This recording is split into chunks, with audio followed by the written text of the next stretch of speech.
রাজাকার রাজাকার খুঁজে খেলা খেলে, কিন্তু নিজেদের গায়ে যে রাজাকারের গন্ধ আছে সেই গন্ধ তাদের নাকে লাগে না।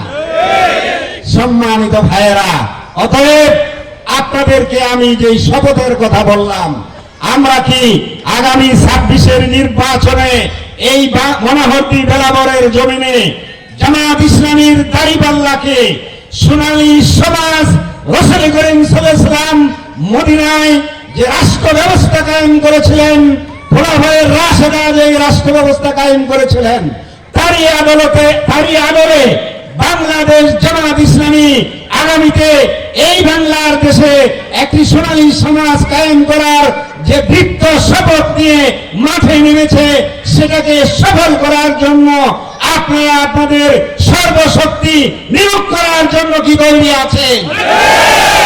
যত চ্যালেঞ্জ আসবে, চ্যালেঞ্জ, সন্ত্রাসের চ্যালেঞ্জ, সকল কিছু ভালোবাসার মাধ্যমে আমরা ইনশাআল্লাহ জনগণকে সাথে নিয়ে মোকাবেলা করব। সম্মানিত ভাইয়েরা, করে যারা দুর্বল প্লেয়ার, যারা মনে করে জিততে পারবে না, তারা বল খেলা, ফুটবল খেলার দিনই ফাউল করা শুরু করে। কথা বলেন ঠিক কিনা? আজকে আপনারা বলেন, এই দেশের মানুষ 24 পরবর্তী সময়ে নির্ভয়ে ভোট দিতে পারবে কিনা, এই ব্যাপারে যথেষ্ট শঙ্কা তাদের মধ্যে আছে। আছে কি আছে না? কেন আছে? আছে এই জন্য, যারা আমাদেরকে নিজেরা বড় দল বলে পরিচয় দেয়, তারা দফায় দফায় মানুষকে গিয়া হুমকি দেয়।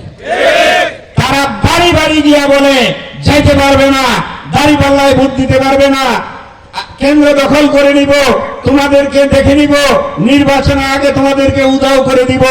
আপনারা বলেন আমার কথা কি সত্য কিনা? এরকম বলতে বলতে এই বেলাবর মনোহরদীর মানুষের কান ঝাড়া ফেলা করে ফেলেছে। তোমরা যদি এত ভালো প্লেয়ার হও, তোমাদের যদি এত জনমত থাকে, তাহলে এগুলা বলো কেন?